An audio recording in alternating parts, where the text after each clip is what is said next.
Hello everyone, I am Santosh Panu and you are learning English with me. Okay, so let's get started. बच्चों, आज का जो video मैं लेके आई हूँ ये हमारा वोकेबलरी का एक सेशन रहेगा और ये जो वर्ड हम पढ़ने वाले हैं ये हमारे निमोनिक मेथड से हम पढ़ने वाले हैं। ठीक है, इसका क्या मतलब होता है बच्चे कि निमोनिक मेथड होता है किसी भी शब्द को माइंड से जोड़ के पढ़ना। ठीक है, अब आप माइंड से कैसे जोड़ोगे?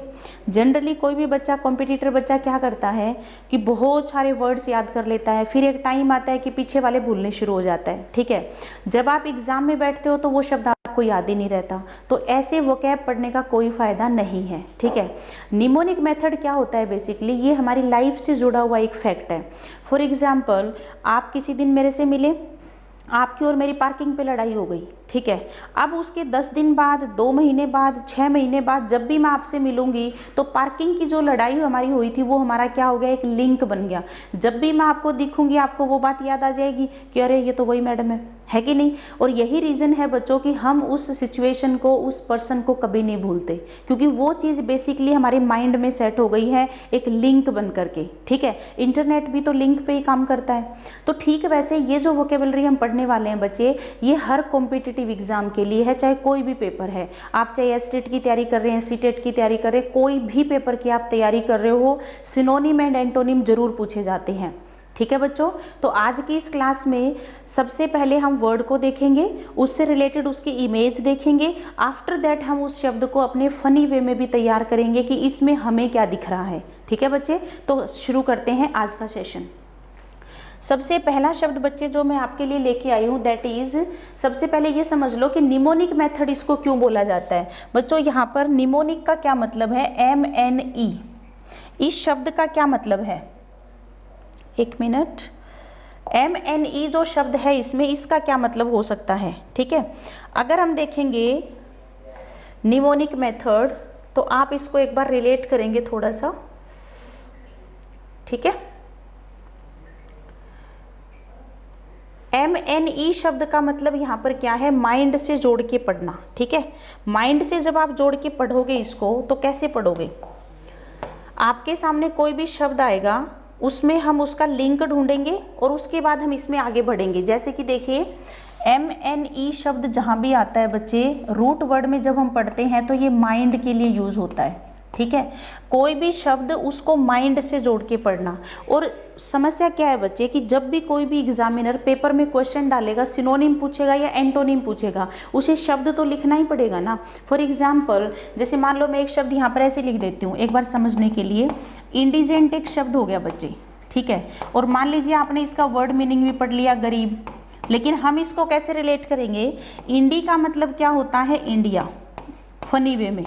और जेंट हम किससे रिलेट कर देते हैं? लोग। और इंडिया के लोग कैसे हैं? गरीब हैं, पुअर हैं। अगर आप थोड़ा सा हिस्ट्री में जाओगे तो अंग्रेजों ने हमें जब इंडियन बोला था तो वहाँ पर डेफिनेटली इसका जो सेंस उन्होंने दिया था वो गरीबी से दिया था। उन्होंने कहा था कि इंडिया वाले लोग गरीब हैं तो इंडिया, इंडियन, ऐसे उसने रिलेट किया था। क्लियर है बच्चे? तो अगर हम यहाँ पर देखें, इंडिजेंट जब मैं बोल रही हूँ, एग्जामिनर को सिनोनिम या एंटोनिम पूछने के लिए ये शब्द तो लिखना ही पड़ेगा ना किसी भी एग्जाम में। पहले शब्द देगा, फिर वो उसके क्या पूछेगा? सिनोनिम और एंटोनिम पूछेगा।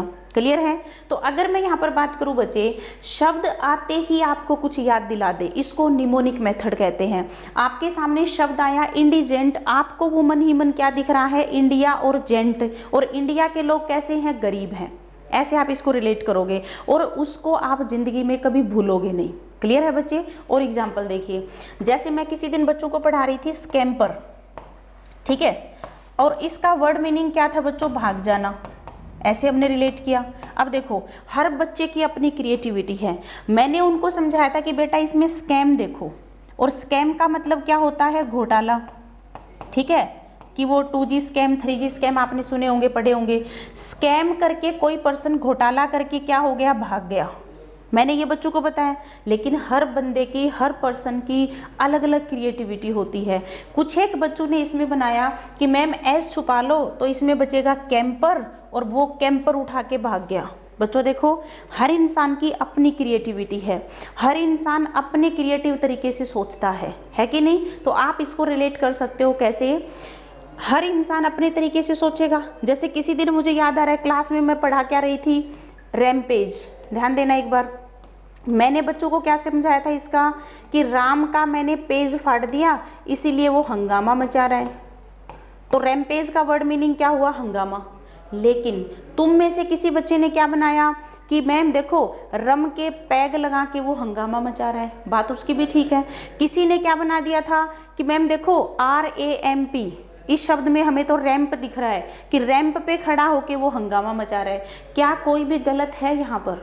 सेम शब्द में किसी को राम और पेज दिख रहा है, किसी को रम और पैग दिख रहा है, किसी को रैंप दिख रहा है। ये हर इंडिविजुअल की अपनी क्रिएटिविटी है कि नहीं? आप किसी शब्द में क्या देखते हो, लेकिन ये चीज़ जरूर मैटर करती है बच्चे कि वो शब्द आपको परमानेंटली याद हो जाएगा। रीज़न इज क्योंकि आप उसमें अपने एफर्ट्स जोड़ रहे हो, किसी शब्द में आप अपने एफर्ट्स लगा रहे हो, और जो एफर्ट्स आप लगा रहे हो ये कभी बेकार नहीं जाते। मैं कई बार बताती हूँ, हो सकता है आप भूल जाएं, लेकिन जिस शब्द के ऊपर आपने काम कर लिया उस शब्द को ट्रस्ट मी आप कभी भूलोगे नहीं जिंदगी में। क्लियर है? तो एक तरीका होता है कि आप 1000 वर्ड पढ़ के जा रहे हो लेकिन एग्जाम में आपको याद 100 भी नहीं रही, ये पहला तरीका है। दूसरा तरीका है आप इंपॉर्टेंट 500 शब्द पढ़ के गए और वो 500 शब्द आपके अपने हैं, वो एग्जाम में आए और आप उसको ठीक करके आ गए। तो अब बताइए तरीका कौन सा सही है? The ball is in your court, फैसला आपके हाथ में है, आप डिसाइड करिए कि कौन सा तरीका बढ़िया है। तरीका ये है बच्चे कि जो शब्द आप पढ़ रहे हो वो आपके अपने होने चाहिए और टिल योर लास्ट ब्रीथ होने चाहिए, जब तक आप जिंदा हो वो शब्द नहीं भूलो, ऐसा होना चाहिए, है कि नहीं? और ट्रस्ट मी, आप 100 से 150 वर्ड्स के ऊपर मेरे साथ काम करके देखो, आप जिंदगी में इन शब्द को नहीं भूलने वाले। अभी मैंने यहाँ पर कुछ वर्ड्स दिए हैं। इंडिजेंट, क्या आपका माइंड नहीं चल रहा? इंडिया और जेंट, और इंडिया के लोग कैसे हैं? गरीब है, हमने एक लिंक जोड़ दिया। रीजन इज क्योंकि हम हिंदी भाषी लोग हैं। जब जब हम कुछ भी सोचना शुरू करते हैं, गैदरिंग ऑफ थॉट्स हमारे माइंड में जो चलती है वो हिंदी में चलती है। हर इंसान के माइंड में गैदरिंग ऑफ थॉट्स जो होती है वो किस में होती है? हिंदी में होती है। और जब भी आप किसी शब्द को देखोगे तो ये आपकी गैदरिंग ऑफ थॉट्स होएगी और इससे आपको वर्ड याद आ जाएगा। समझ आ रही है मेरी कहानी? तो आज का जो एंटायर सेशन है बच्चे, उसमें हम क्या करने वाले हैं, कुछ वर्ड्स मैं आपके सामने रखूंगी, साथ में मैं आपको पिक्चर दिखाऊंगी, प्लस में हम उसको निमोनिक मेथड से याद करेंगे और इस तरीके से हम कुछ वर्ड्स यहाँ पर सीखने वाले हैं। क्लियर है बच्चे? तो कहानी शुरू करते हैं। सबसे पहला शब्द जो मुझे दिख रहा है बच्चे, दैट इज इनर वेट। ठीक है, इनर वेट का मतलब होता है कमजोर हो जाना, मतलब इतना कमजोर हो गए कि आपके अंदर कोई बल नहीं रहा, फोर्स नहीं रहा, ताकत नहीं रही। ठीक है, एक बार एग्जाम्पल देखिए, I was innervated due to exercise, मतलब बहुत ज़्यादा एक्सरसाइज मैंने कर ली है और उसकी वजह से मैं कमजोरी फील कर रहा हूँ। एक बार पिक्चर की तरफ देखिए, कोई पर्सन है, बीमार है, वो क्या फील कर रहा है? एक बार इसको सिचुएशन से जोड़िए कि वो ऐसे करके जो सिचुएशन उसने बना रखी है तो वो क्या कर रहा है? कमजोर फील कर रहा है। हो सकता है जब वो चल रहा है तो वो उसको चक्कर आ रहे हों में भी, तो ऐसी सिचुएशन को हम कहते हैं कमजोरी यानी कि वीकनेस। क्लियर है? अब हम इसको अपना फनी वे में तैयार करते हैं, तो आप इसको ऐसे रिलेट करिए, इनर और वेट, ऐसे बना लो। इनर वेट यही है ना, इनर मतलब अंदर का, वेट यानी कि वेट, अंदर का वेट कम हो गया मेरा, इनर वेट मेरा क्या हो गया? कम हो गया, और उससे मुझे क्या फील हो रही है? कमजोरी। ठीक है, अंदर के वेट का मतलब है बच्चे हमारी स्ट्रेंथ। ठीक है, अगर हमारी स्ट्रेंथ कम हो जाए तो हमें चक्कर आते हैं, तो इनर वेट का मतलब क्या हुआ? इनर अंदर का, वेट यानी कि वेट, अंदर का वेट कम हो गया मेरा, इसलिए मैं कमजोरी फील कर रहा हूं। तो इनर वेट का मतलब क्या हुआ बच्चे? कमजोरी फील करना, वीक हो जाना। क्लियर है? तो ऐसे आप रिलेट कर पाओगे, पिक्चर देख करके आप इसको रिलेट करोगे तो बहुत अच्छा लगेगा आपको। ठीक है जी, नेक्स्ट मूव करते हैं।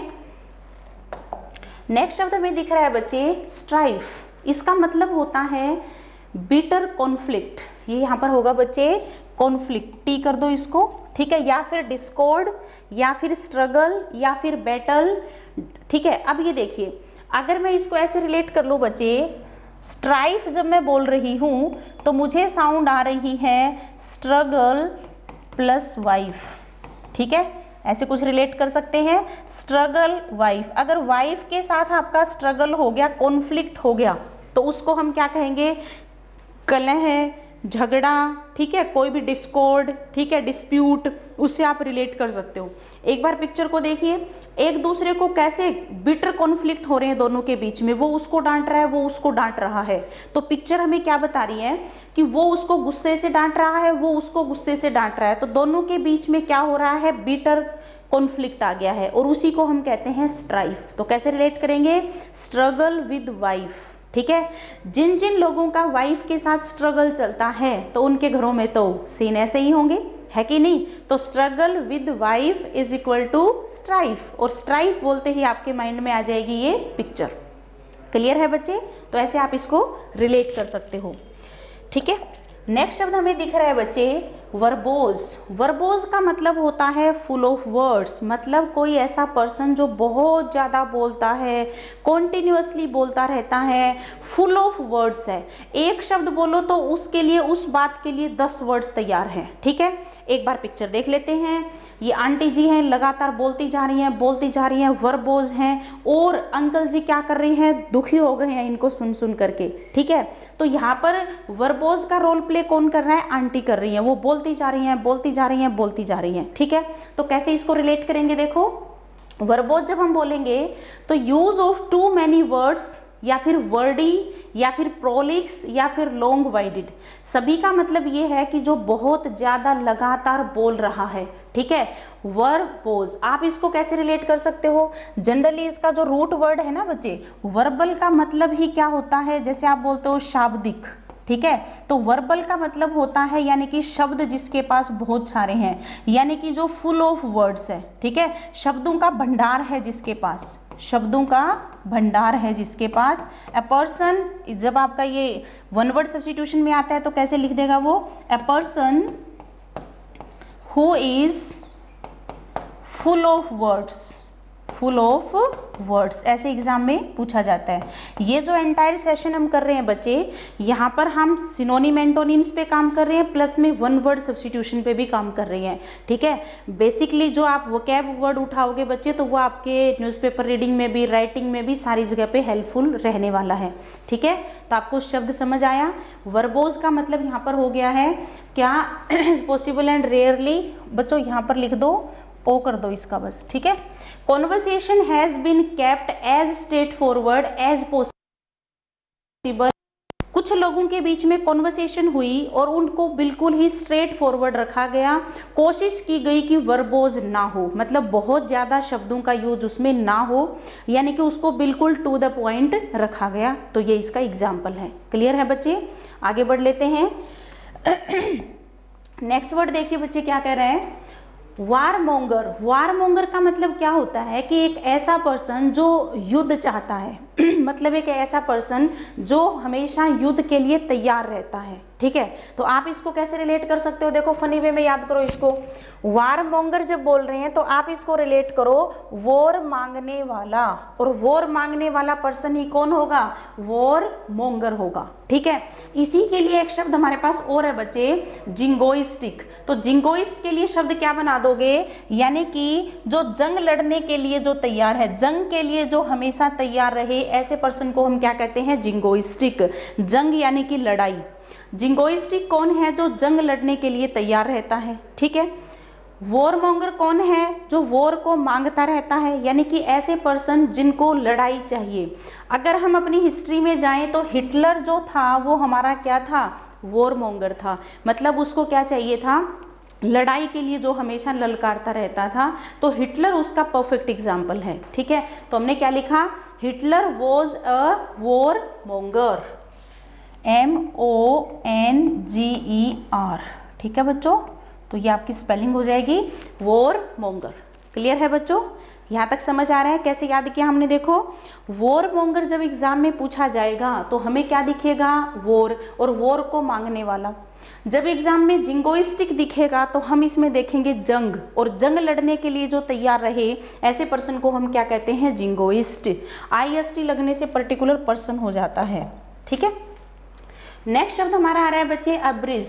अब्रिज का मतलब होता है टू शॉर्टन, छोटा कर देना, विदाउट लूजिंग द मीनिंग, बिना मीनिंग गंवाए किसी चीज को छोटा कर देना, ठीक है। तो आप इसको कैसे रिलेट करोगे, ए को अलग रखो, ए ब्रिज, ठीक है। जनरली जब हम देखते हैं कहीं भी ब्रिज बना होता है तो ब्रिज बेसिकली क्या करता है, रास्ते को छोटा कर देता है। जहां भी ब्रिज बनाए जाते हैं बच्चों, आप देखते होंगे शहरों में, तो वहां पर ब्रिज बनाने के पीछे हमारा मोटिव क्या होता है, रास्ते को छोटा करना। ठीक है, सेम मीनिंग यहाँ पर है, देखो कि करटेल करना, ट्रंकेट करना, कट शॉर्ट करना। ठीक है, अगर हम इसके एग्जाम्पल की बात करें तो the articles have been abridged from the original stories. Original stories के जो आर्टिकल थे उनको छोटा बना करके बताया गया। जैसे जनरली हम एक फ्रेज बोलते हैं इन ए नटशेल, इसका बिल्कुल यही मतलब होता है कि बहुत सारी कहानी आपने पढ़ी और मैंने आपको कहा कि बेटा इसको समराइज कर दे। ठीक है, तो मैं क्या बोलूंगी, narrate the story in A nutshell, तो जिसका मीनिंग हो जाएगा कि बिल्कुल ब्रीफ में बता दे इसको। ठीक है, जैसे न्यूज़पेपर की भी ब्रीफिंग की जाती है, बिल्कुल वैसे ही। ठीक है, तो अब्रिज शब्द में आपको क्या दिख रहा है, ब्रिज, और ब्रिज का काम क्या होता है, रास्ते को छोटा करना। तो वर्ड मीनिंग क्या हो जाएगा, किसी चीज को करटेल करना, ट्रंकेट करना, कट शॉर्ट करना, यानी कि उसको छोटा बना देना। तो ये इसका एग्जैक्टली मीनिंग है। ठीक है, आगे बढ़ते हैं। नेक्स्ट हमारा आ रहा है बच्चे सर्वाइल। सर्वाइल का मतलब होता है स्लेव लाइक। ठीक है, यहाँ पर एक शब्द लिखा है बूट लिकिंग। ठीक है, ये है बच्चों बूट लिकिंग। अंग्रेज जो शब्द होते थे ना बच्चे, वो बूट शब्द का यूज करते थे। जैसे जो चापलूसी करता है उसको बूट लिकर कहते हैं। तो हमारे शूज और बूट में क्या डिफरेंस होता है, अंग्रेज जो पहनते थे, अगर आपने उनकी पिक्चर्स वगैरह देखी हैं तो आपने देखा होगा कि वो ऊपर तक के शूज पहनते थे, कवर्ड होते थे, ऊपर तक आते थे। हमारे जो शूज होते हैं वो एंकल तक होते हैं, तो एंकल के बाद जो ऊपर तक आते हैं उनको इंग्लिश में बूट कहते हैं। राइट, बूट लिकिंग का क्या मतलब होता है, लिक का मतलब होता है चाटना, यानी कि किसी के बूट चाटना, इसका मतलब किसी की चापलूसी करना। ठीक है, ये इसका सेंस हो जाता है। तो अगर हम यहाँ पर बात करें तो सर्वाइल जब मैं बोलूंगी तो यहाँ पर एक शब्द दिख रहा है स्लेव लाइक, मतलब एक दास की तरह। ठीक है, इसी का एक दूसरा बहुत अच्छा शब्द है सब सर्विएंट। तो आप इसको कैसे याद रखोगे, देखो आप इसको फनी वे में तैयार करो, सब सर्वेंट, ये दिख रहा है आपको। सारे जो सर्वेंट होते हैं, सब सर्वेंट जो होते हैं वो हमेशा क्या करते हैं, जी हुजूरी करते हैं अपने मालिक की। ठीक है, तो उस जी हुजूरी करने को हम क्या कहते हैं, सर्वाइल या फिर सब सर्विएंट। ठीक है, तो सिंपल मीनिंग क्या हो जाएगा, जी हुजूरी करना, मतलब सिंपल क्या हुआ, आज्ञा का पालन करना। ठीक है, तो सब सर्वेंट अपने मालिक की आज्ञा का पालन करते हैं। तो सब सर्विएंट शब्द जब आप देखोगे तो आपको क्या दिखेगा, सब सर्वेंट, सारे सर्वेंट, और आपको ये शब्द पक्का याद हो जाएगा। ठीक है, तो यहाँ पर आप इसको रिलेट कर सकते हो। नेक्स्ट हमारा आ रहा है बच्चे जोकंड। ठीक है, आप इसको कैसे रिलेट कर सकते हो, देखो पहले इसका मीनिंग समझते हैं। चीयरफुल यानी कि जो बहुत ज्यादा खुश है, ये ग्लैड है बच्चे, GLAD ग्लैड है ये। अम्यूज्ड, गे का मतलब भी खुश होता है। लाइट हार्टेड है जो, बीच में से काट दो, लाइट हार्टेड है जो। और ये जो इसका जो लिंक है बच्चे, ये है जोक और एंड। ठीक है, अगर मैं यहाँ पर बात करूँ बच्चे, जोकंड का मतलब होता है जो बहुत ज्यादा खुश है। ये देखिए पार्टी चल रही है और सारे बच्चे कितने खुश हैं, पार्टी करके बच्चे खुश होते हैं ना, तो सभी के फेस देखो कैसे चमक रहे हैं, सारे के सारे बिल्कुल खुश हैं, चीयरफुल हैं, अम्यूज्ड हैं ये सारे के सारे। ठीक है, तो आप इसको कैसे याद करो, देखो फनी वे बनाओ इसका। जोकंड जब मैं बोलूं तो आपके माइंड में आना चाहिए जोक प्लस एंड। किसी ने, इनमें से किसी ने एक जोक सुनाया और जोक का अंत होते ही सारे क्या हो गए, खुश हो गए, चीयरफुल हो गए। ऐसे रिलेट कर सकते हो। ठीक है, कि जोक का अंत, कोई भी पर्सन जोक सुनाता है तो जब जोक खत्म होता है तो हम सब हंसते हैं, जोक का अंत होने पे हम सब खुश हो जाते हैं। तो जोकंड का मीनिंग हो गया बच्चे कि जो बहुत ज़्यादा खुश है, चीयरफुल है, अम्यूज्ड है, ग्लैड है। ठीक है, ऐसे आप इसको रिलेट कर सकते हो। ठीक है, यहाँ तक की बात समझ आ रही है, पिक्चर से जरूर रिलेट करेंगे ताकि ये वर्ड आपको अभी के अभी याद हो जाए। ठीक है, नेक्स्ट शब्द आ रहा है बच्चे एक्स्ट्रावेगेंट। ठीक है, एक्स्ट्रावेगेंट का मतलब होता है जो बहुत ही ज्यादा खर्चीला है, बहुत ज्यादा जो खर्चा करता है। Who spends a lot of money. ठीक है, दूसरा एक शब्द दिख रखा है यहाँ पर लेविश। ठीक है, इसी का सिनोनिम वर्ड होता है स्पेंड थ्रिफ्ट। ठीक है, एग्जाम्पल देखिए, we are going on a less extravagant vacation this year. अगर मैं पिक्चर से रिलेट कराऊं बच्चे, तो एक पर्सन है, उसके पास बहुत सारे पैसे हैं और वो उनको यूं उड़ा रहा है। ठीक है। तो एक तरीके से ये क्या कर रहा है, फिजूल खर्ची कर रहा है, ठीक है। अगर हम इसकी बात करें बच्चे तो आप इसको ऐसे याद रखो, एक्स्ट्रा, लिंक बनाओ इसका, एक्स्ट्रा वेज। भाई अगर आप एक्स्ट्रा वेज कमाते हो, वेज यानी कि अलाउंसेस, ठीक है, भत्ते, ठीक है। अगर आप इतनी कमाई कर रहे हो कि बस आप अपना खर्चा निकाल रहे हो, तो क्या आप बहुत ज़्यादा ऐसे पैसे उड़ा दोगे? एक नंबर की जो आमदनी जिसको हम कहते हैं उसमें तो हम ऐसे पैसे नहीं उड़ा सकते, है कि नहीं। जब हम एक्स्ट्रा वेजेस कमाते हैं तभी हम ऐसे खर्चीले बन सकते हैं। बात समझ आ गई। तो एक्स्ट्रा वेगेंट का मैंने कैसे बना लिया, एक्स्ट्रा वेजेस। एक्स्ट्रा वेजेस जो कमाएगा वही कौन होगा, फिजूल खर्ची करेगा। अदरवाइज तो जितना पैसा होगा उसी में हम काम करेंगे, ठीक है ना। एक और शब्द हमें दिख रहा है लेविश, सिनोनिम वर्ड है बच्चे ये। लेविश को ऐसे तोड़ो, लव प्लस विश, दोनों को तोड़ दो। लव की अगर विश है तो भाई खर्चा तो करना पड़ेगा, ठीक है ना। गर्लफ्रेंड बहुत सारे गिफ्ट मांगेगी, चॉकलेट मांगेगी, मूवी दिखानी पड़ेगी, तो आपको खर्चा करना पड़ेगा। यानी कि लव की अगर है विश तो बनना पड़ेगा लेविश, ये याद करने की टेक्निक है। लव की अगर है विश, इच्छा है, तो क्या बनना पड़ेगा, लेविश। एक्स्ट्रा वेज अगर कमाओगे तभी क्या बनोगे, एक्स्ट्रा वेगेंट बनोगे। क्लियर है। अब ये शब्द हमने क्या सीखा कि जो बहुत ज़्यादा खर्चा करता है, उल्टा क्या हो जाएगा, एक ऐसा पर्सन जो खर्चा करता ही नहीं। तो ऐसे पर्सन को हम क्या बोलेंगे, देखो उल्टे बनाओ, एंटोनिम कैसे बन जाते हैं। एक ऐसा पर्सन जो थ्रफ्टी है।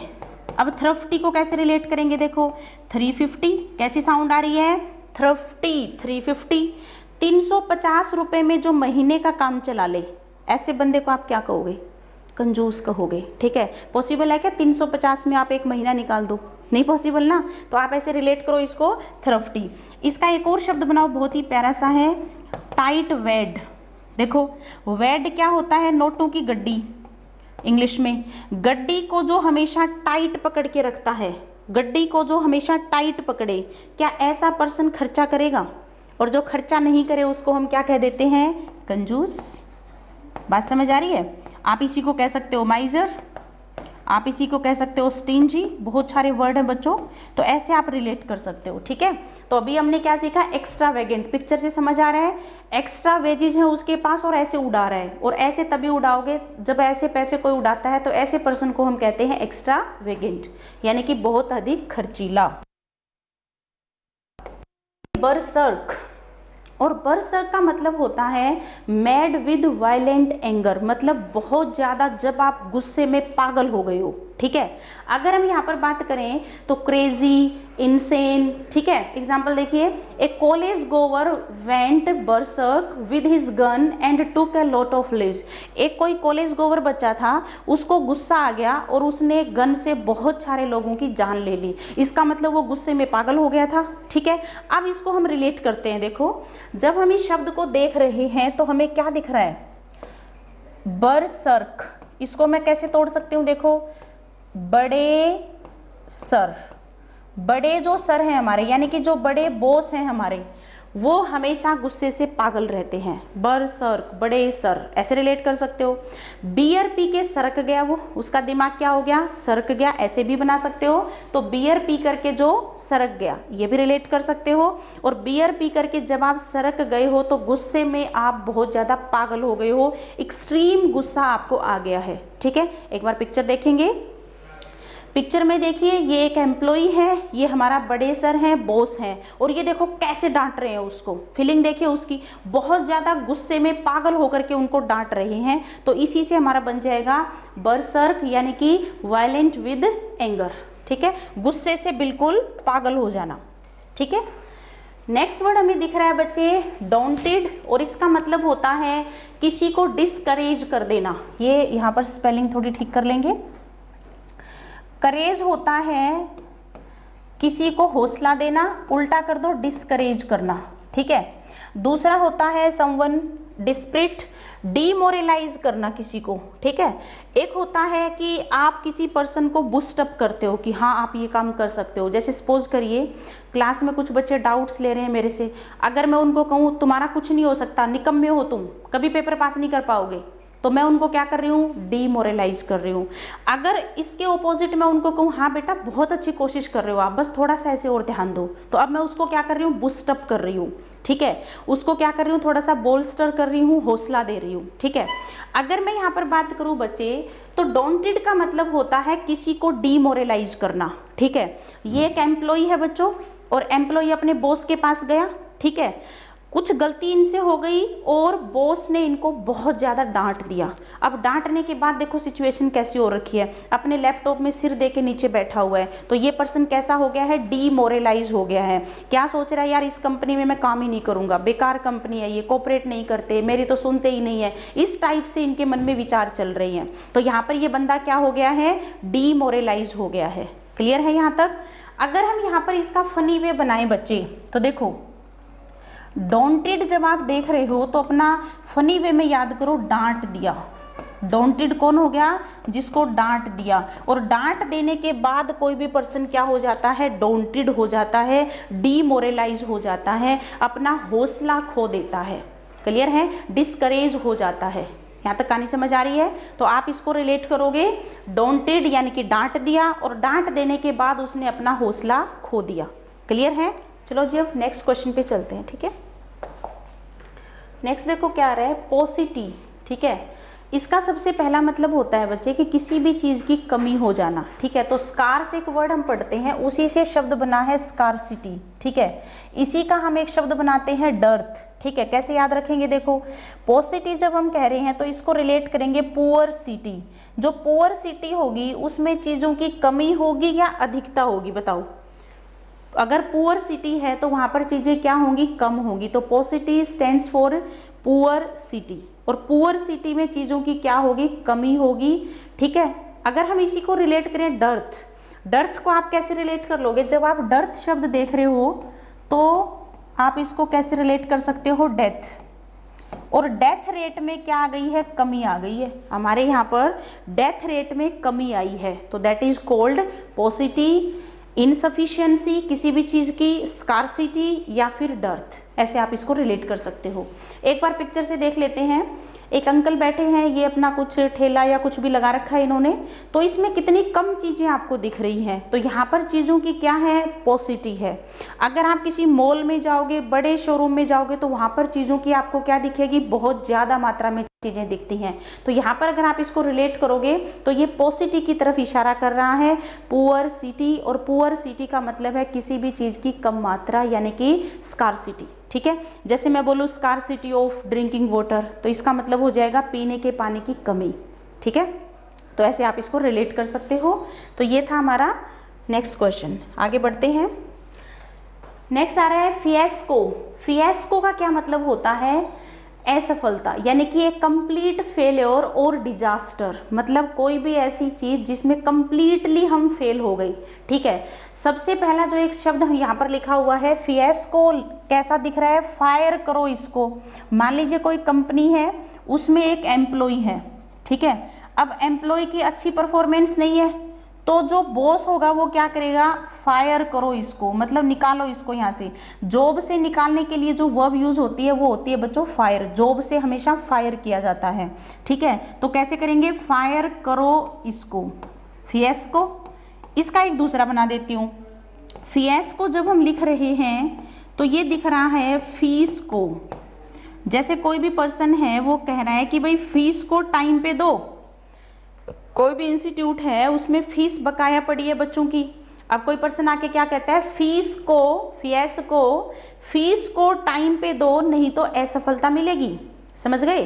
तो फिएस्को का मतलब होता है एक ग्रेट डिजास्टर, मतलब बहुत बड़ी विफलता, बहुत बड़ी क्या है, असफलता जिसको आप कह सकते हो। ठीक है, तो अगर मैं यहाँ पर देखूं बच्चे, एक बार पिक्चर देख लेते हैं। ये कोई पर्सन है, आर्चरी कर रहा है ये, और ये निशाने मार रहा है बच्चे। तो देखो आप, कुछ निशाने झाँक करके यहाँ चले गए, यहाँ चले गए, यहाँ चले गए, कोई यहाँ लग रहा है, कोई यहाँ, कोई आगे ही चला गया। तो इस पर्सन को कंप्लीटली क्या मिल रहा है, फेलियर मिल रहा है। ठीक है, और इसी को हम कह देंगे कंप्लीट डिजास्टर। ठीक है, तो फिएस्को मीन्स फायर करो इसको, या फिर आप इसका बनाएंगे फीस को, और फीस को टाइम पे दो, नहीं तो क्या मिलेगी, असफलता मिलेगी। आप इसको ऐसे रिलेट कर सकते हो। नेक्स्ट क्वेश्चन की तरफ मूव करते हैं। प्लेथोरा, प्लेथोरा का मतलब होता है किसी भी चीज की बहुत ज्यादा मात्रा, ठीक है। Super evidence excess, super evidence का मतलब एविडेंट होता है बहुत ज्यादा मात्रा, और उसी से शब्द बन गया एक्सेस का मतलब होता है जरूरत से ज्यादा, ठीक है। Irony of life is a plethora of advice and पॉसिटी of assistance. देखो इससे पहले हम पॉसिटिव वर्ड पढ़ के आए हैं ना, हमारी जिंदगी की विडंबना ये है, आयरनी का मतलब होता है विडंबना ये है कि हमारे पास सलाह तो बहुत सारी होती हैं, लेकिन मदद करने वालों की में सलाह देने वाले ज्यादा हैं, मदद करने वाले कम है, ठीक है। जनरली आप देखो हमारे यहाँ पर सलाह देने वालों की कोई कमी नहीं है, कितने आप कुछ भी बात करो इतनी सलाह दे देंगे, आपको ये करना चाहिए वो करना चाहिए, जिसको कहते हैं बिना मांगी सलाह, है ना। आगे एक शब्द करवाऊंगी ऑफिशियस, ठीक है। ऑफिशियस का मतलब होता है बिना मांगी सलाह, और उसको रिलेट कैसे कर लेंगे, मेरे ऑफिस में सारे लोग ऑफिशियस हैं, मतलब बिना मांगे सलाह देते रहते हैं, ठीक है। तो ऐसे हम इसको रिलेट कर लेंगे, नेक्स्ट जब आएगा।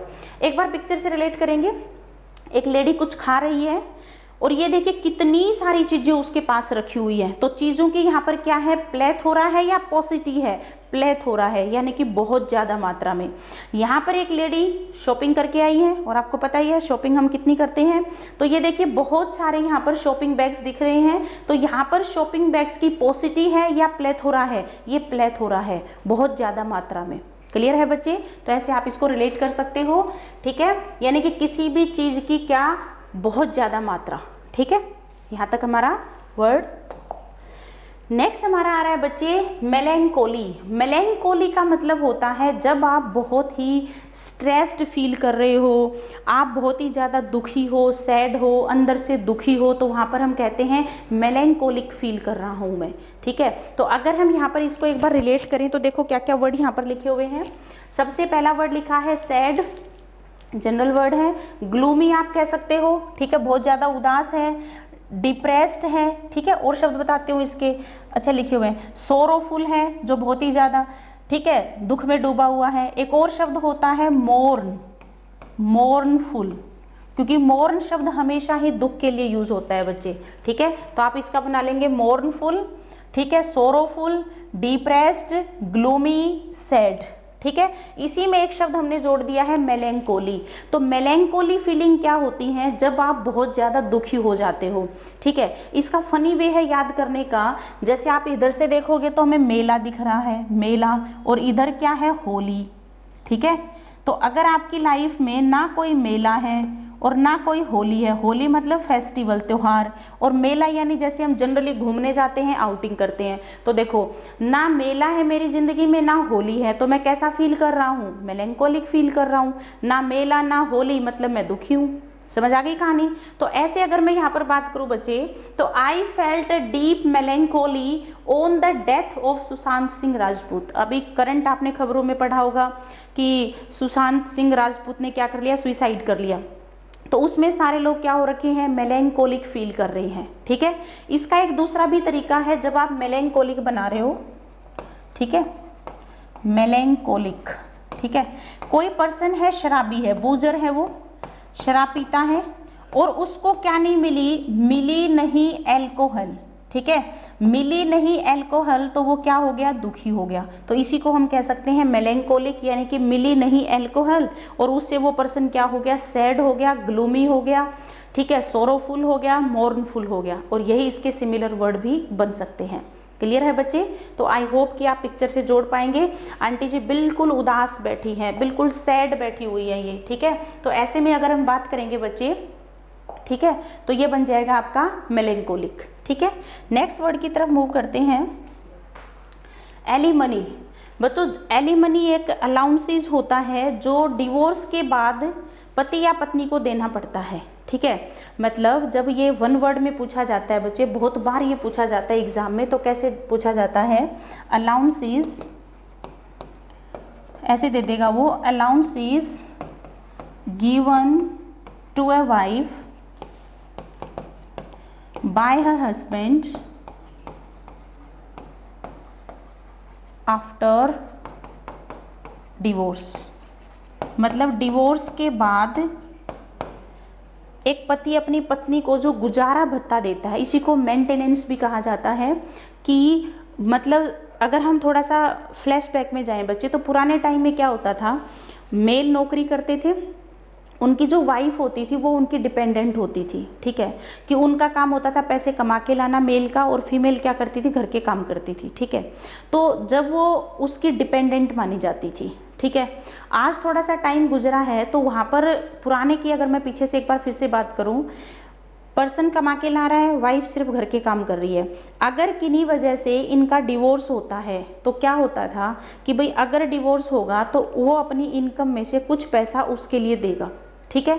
कब तक देगा, जब तक वो रीमैरिज नहीं कर लेती, क्योंकि जब तक वो रीमैरिज नहीं कर लेती तो वो उस अपने हस्बैंड की क्या है, डिपेंडेंट है। तो ये एक कानून था कि भाई जब तक वो रीमैरिज नहीं करेगी उसको वो राशि उसको देनी पड़ेगी, ठीक है। और इसी को हम कहते हैं एलिमनी, ठीक है।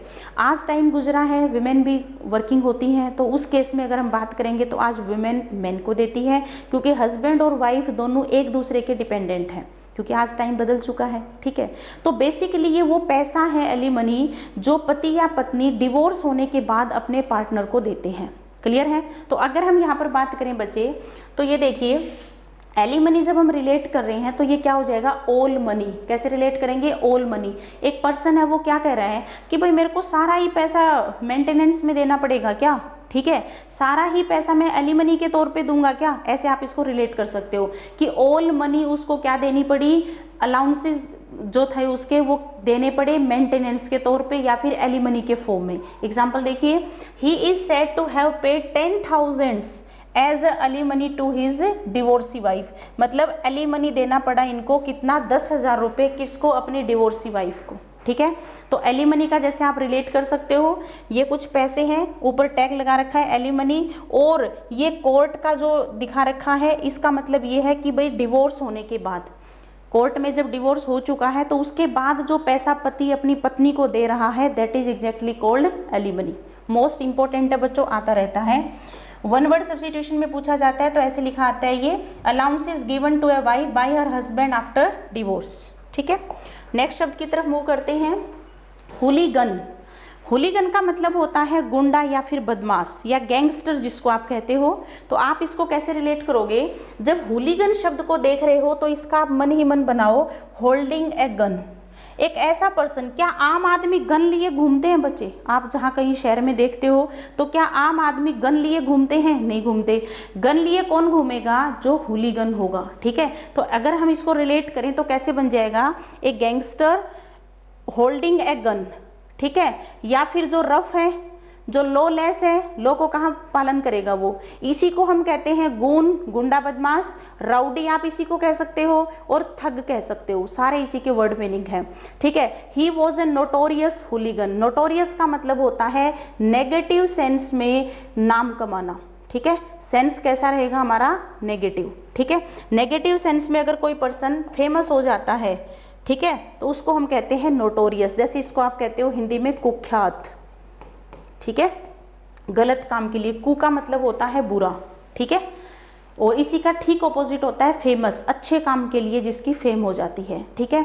तो हमने क्या सीखा, देखो पिक्चर देखिए, सिगरेट पीते घूम रहा है, गन लिए फिर रहा है, तो क्या ये एक नॉर्मल मैन, मैनुअल साधारण आदमी दिख रहा है आपको, नहीं दिख रहा, तो ये कौन होगा बच्चे, हुलीगन। तो हुलीगन मीन्स होल्डिंग ए गन। कैसे याद किया हमने, हुलीगन मीन्स होल्डिंग ए गन, ठीक है। और इसी से वर्ड बन जाते हैं हमारे बहुत सारे, गैंगस्टर, रफ, लोलेस, ठीक है, गून, राउडी, थग, सारे आप इसी को, ठीक है, इसी से रिलेट कर सकते हो। नेक्स्ट शब्द आ रहा है बच्चे मोरीबंड। मोरीबंड का मतलब होता है at the point of death, यानी कि लैकिंग लाइफ, मतलब एक ऐसा पर्सन जो मरने ही वाला है। तो इसको कैसे रिलेट करेंगे, देखो मोरीबंड, ठीक है। तो आप इसको ऐसे बना लो, मोरी, मेरे के लिए शब्द यूज होता है ना, मोरी, भजनों में आपने सुना होगा, BUND, इसको बना लो बंद। मोरी सांसें बंद हो गई हैं, ठीक है। अगर मेरी सांसें बंद हो गई हैं तो आई एम टू डाई, मतलब मैं मरने ही वाला हूँ। मोरी बंद हो गई है, मोरी बंद हो गई हैं सांसें और मैं मरने ही वाला हूँ, ठीक है। तो देखो labour is vitally moribund in many parts of India. अगर मैं यहाँ पर बात करूँ बच्चे, एक बार पिक्चर से रिलेट करोगे तो देखो क्या कह रहे हैं, ये एक अंकल जी हैं, ये इनका बेटा है और ये बिल्कुल लास्ट स्टेज पे है, मतलब इनकी आखिरी सांसें चल रही हैं और बेटे ने उसको ऐसे पकड़ के रखा हुआ है, तो that person is near to death, this uncle ji is about to die, ये कह सकते हैं, यानी कि ये मौत के बिल्कुल निकट हैं, दरवाजे पे हैं, एट द डोर, ठीक है, ऑफ डेथ। ठीक है जी, ये यहाँ पर लिखा हुआ है एट डेथ्स डोर, ठीक है, तो ये एपोस्ट्रोफी वाला एस बना लो या तो, ठीक है, यहाँ तक क्लियर हुआ। आगे बढ़ लेते हैं। नेक्स्ट शब्द दिख रहा है बच्चे बामी, ठीक है, तो बामी शब्द के लिए आप ऐसे रिलेट कर लेते हो, जनरली आप बाम लगाते हो ना, जब आपका सिर दर्द होता है, जुखाम होता है, तो आप वहाँ पर बाम लगाते हो, ठीक है, और बाम लगाने से फिर आपको कैसा लगता है, अच्छा फील होता है कि नहीं। तो बामी कौन सा होता है, जो बिल्कुल सॉफ्ट है, सूद मतलब आपको अच्छा फील करवाता है, प्लीजेंट है जो, और जेंटल है, ठीक है।